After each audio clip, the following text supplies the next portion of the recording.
हरिओम. लाओत्सेचा ताओबोध. योगदास श्री जयगणेश जोशी यांचे प्रवचन. गहन समस्या भाग 2.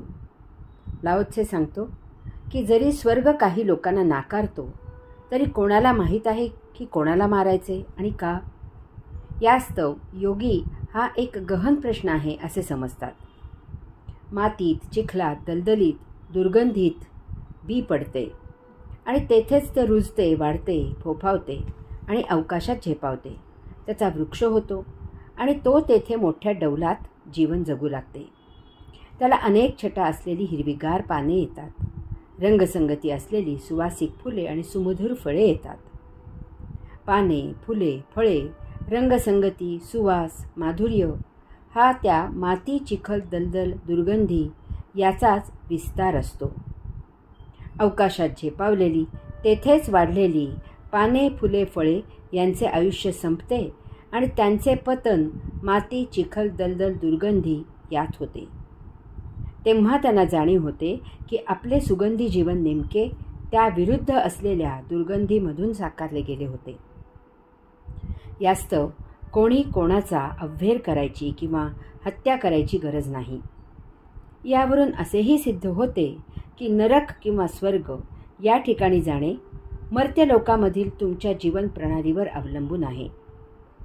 नरकात कोणालाही कायम करता थांबायची इच्छा नसते आणि स्वर्गात कायम करता थांबण्याची इच्छा असली तरी तेथे कोणी तुम्हाला थांबू देत नाही. पापाचे उपभोग संपले की नरकातून सुटका होते आणि पुण्याचे उपभोग संपले की स्वर्गातून रवानगी होते. आता नरक आणि स्वर्ग यामधून पुढे कोणीकडे जाणे होते हे प्रत्येकाच्या तेथील जीवन प्रणालीवर अवलंबून आहे. हा स्वतंत्र विषय आहे. त्याचा उहापोह येथेच आटोपता घेऊया आणि सद्य विषयाकडे आपले सुकाणू वळवूया. वरील निरूपणावरून एक नक्की की नरक किंवा स्वर्ग याचा उपयोग मुक्तीसाठी नक्कीच आहे. कारण मर्त्यलोकी कर्म करताना त्याचा योग प्राप्त न झाल्यामुळे पाप पुण्य संचित होते आणि नरक स्वर्ग अपरिहार्य होतो. यामधून सुटका म्हणजे मुक्ती होय. म्हणजे जेव्हा कोणी स्वर्ग, नरक याची निंदा किंवा हत्या करतो तेव्हा तो संभाव्य मुक्तीचीच निंदा किंवा हत्या करत असतो. कोणी नरकाची निंदा किंवा हत्या करतो तेव्हा तो संभाव्य मुक्तीची हत्या करतो. कारण वाल्या कोळ्यासारखी अनेक उदाहरणे अशी आहेत की ते उपरती होऊन शुद्ध आचरणाने नरकामधून सुटका करून घेऊन मुक्त झाले, ऋषी झाले. यास्तव नरकातून मुक्त कसे व्हावे ही कला जाणणे हेच श्रेयस्कर असते. तसेच जेव्हा कोणी स्वर्गाची निंदा किंवा हत्या करतो तेव्हा तो संभाव्य मुक्तीचीच हत्या करतो. कारण राजा जनक किंवा राजा विश्वामित्र यांच्यासारखी अनेक उदाहरणे अशी आहेत की ते स्वर्गातच शुद्ध आचरणाने मुक्त झाले, ऋषी झाले. यास्तव वैभवाची निंदा न करता त्याचा मुक्तीसाठी कसा उपयोग करावा हे शिकावे. याचा अर्थ भौतिक आणि अध्यात्म याचा सत्संग हेच सत्य आहे. हे कसे साधायचे ही कला ध्यान समाधीने साध्य होते. गहन समस्या भाग 3. लाओत्से सांगतो की जरी स्वर्ग काही लोकांना नाकारतो तरी कोणाला माहीत आहे की कोणाला मारायचे आणि का. यास्तव योगी हा एक गहन प्रश्न आहे असे समजतात. भौतिक आणि अध्यात्म याचा सुरेख संगम घडवून जीवन जगणे म्हणजे खरेच तारेवरची कसरत आहे. हा संगम मुद्दाम घडवायला फार अवघड आहे. तो सहजच घडून येतो आणि असा मुक्त होतो.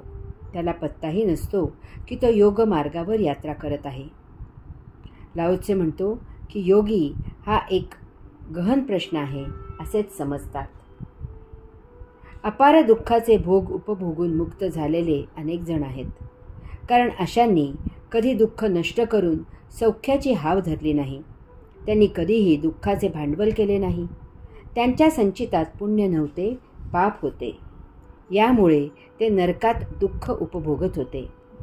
त्याबद्दल त्यांनी जराही तक्रार केली नाही. जे जसे आहे तसे ते जगले.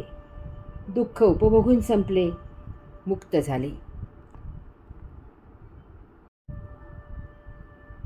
तसेच अज्ञानी मुक्त झाल्याचे कितीतरी दाखले आहेत. आपले संत शिकलेले नव्हते. प्राप्त जीवन मोठ्या आनंदाने जगत होते. मुक्त झाले. अध्यात्माचा गंधही नसलेले मुक्त झाले आहेत. त्यांच्या आचरणाने ते अगोदरच योगी होते. त्यांना योग काय आणि कोण शिकवणार? आपल्या दृष्टीने पाप करणारे मुक्त झाले आहेत. प्राण्यांना ठार मारून मांस विकणारे कसाई मुक्त झाले. या उलट ज्ञानी पंडित तसेच कोरे राहिले. त्यांना त्यांच्या मानाने कमी ज्ञानी असलेल्या गुरूचा सहवास मिळाला आणि ते मुक्त झाले. चांगदेव हे त्याचे फार सुप्रसिद्ध उदाहरण होऊन गेले.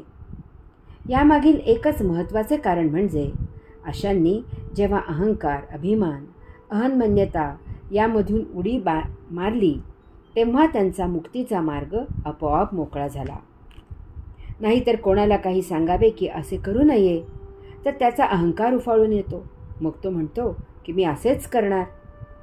कोणी भुरटी चोरी केली तो सुधारावा या हेतूने त्याला शिक्षा केली तर तो तुरुंगातून बाहेर येताना पकडला न जाता चोरी कशी करावी याचे धडे तुरुंगात गिरवतो आणि बाहेर येऊन अट्टल चोर होतो. तुरुंगात नाहीत इतके गुन्हेगार बाहेर आहेत, कारण ते कायद्याने पकडले जाणार नाही अशी दक्षता घेऊन गुन्हा करतात. यामुळे अशांना सुधारणे हा एक फार बिकट प्रश्न आहे. यांचा संगम कसा साध्य करणार? यास्तव काही करणे आपल्याला शक्य नाही. आपण कसलाही निर्णय घेऊ शकत नाही. आपण कोण आहोत काही करणारे? एक करू शकता. प्राप्त जीवन जगत अनंत काळ वाट पाहू शकता. रस्ता खड्डे पडून नादुरुस्त झाला तर अर्ज विनंत्या करून काही उपयोग होत नाही. वर्षानुवर्ष रस्ता तसाच असतो. अचानक एक दिवस रस्ता चकाचक होतो. आपण आश्चर्याने तोंडात बोट घालणार इतक्यात पोलीस येतात आणि आपल्यासह सर्वांना रेटून एका बाजूला करतात. सायरन वाजवत मंत्र्यांच्या गाड्या जातात. आता आपल्याला रस्ता दुरुस्तीचे रहस्य उमजते. हरि ओम.